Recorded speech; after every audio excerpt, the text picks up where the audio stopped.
రెటిక గిరిజనుల కోసం మన్యంలో స్వయంభూగా వెలిసిన మన్యం దేవతగా విరాళజిల్లుతున్న శక్తి స్వరూపిణి మైదకొండమ్మ జాతర నిర్వహణ వివాదంగా మారింది. వచ్చే నెలలో నిర్వహించే జాతరకు సంబంధించిన ఏర్పాట్లపై కమిటీ సమావేశమైంది. ఈ సమావేశంలో జాతర తేదీలపై మంత్రి సంజయరాణి, వైసీపీ ఎమ్మెల్యే విశ్వేశ్వరరాజు మధ్య వాగ్వాదం చోటు చేసుకుంది.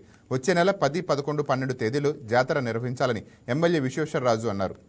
అయితే భద్రతను దృష్టిలో ఉంచుకొని తేదీల్లో మార్పు చేయాలని మంత్రి సంజయరాణి సూచించారు. దీంతో గత 40 ఏళ్ల సాంప్రదాయానికి తిలోదకాలు ఇస్తున్నారటూ మంత్రిపై ఎమ్మెల్యే రుసరుసలాడారు. దీంతో ఇరువురు నేతల మధ్య స్వల్ప వాగ్వాదం చోటు చేసుకుంది.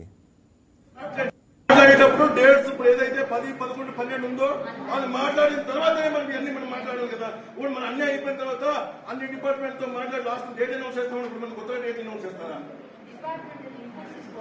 ఇన్పుట్ తీసుకుంటారమ్మా. బట్ ఏదైనా మాట్లాడేటప్పుడు మనం ఏదైనా ఒక విషయం గురించి మాట్లాడేటప్పుడు ముందు దాని ఏంటి దాని ఉద్దేశం ఎప్పుడు డేట్ చెప్తున్నాం అది మనం చెప్పిన తర్వాత కదా మాట్లాడాలి. నిదానంగా ఉన్నామమ్మా, నిదానంగా ఉన్నాం. ఇది చెప్తున్నాం కదా, డేట్ ముందు 10, 11, 12 అనే విషయాన్ని చెప్పి తర్వాత మీరు స్టార్ట్ చేయండి. మేము అందరం వింటాం కదా. డేట్ మేమే పెట్టామమ్మా, ఆలయం పెడతాము.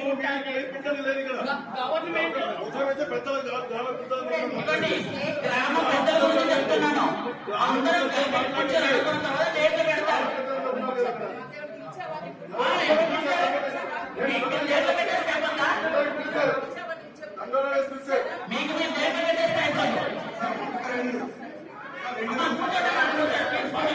అందరికీ నమస్కారం అండి.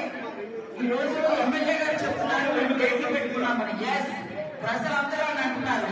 ఇక్కడ స్థానికంగా నేను గతంలో ఒక ఎమ్మెల్యేగా ఆలయ కమిటీ చైర్మన్ గా 5 ఏళ్లు స్టేట్ ఫెస్టివల్ అయినప్పుడు చాలా అంగరంగ వైభవంగా మనం పండుగ చేస్తున్నప్పుడు అందరి యొక్క ఆమోదంతో గ్రామస్తులందరినీ కూర్చోబెట్టుకుని అన్ని వర్గాల్ని, అన్ని పార్టీని, అన్ని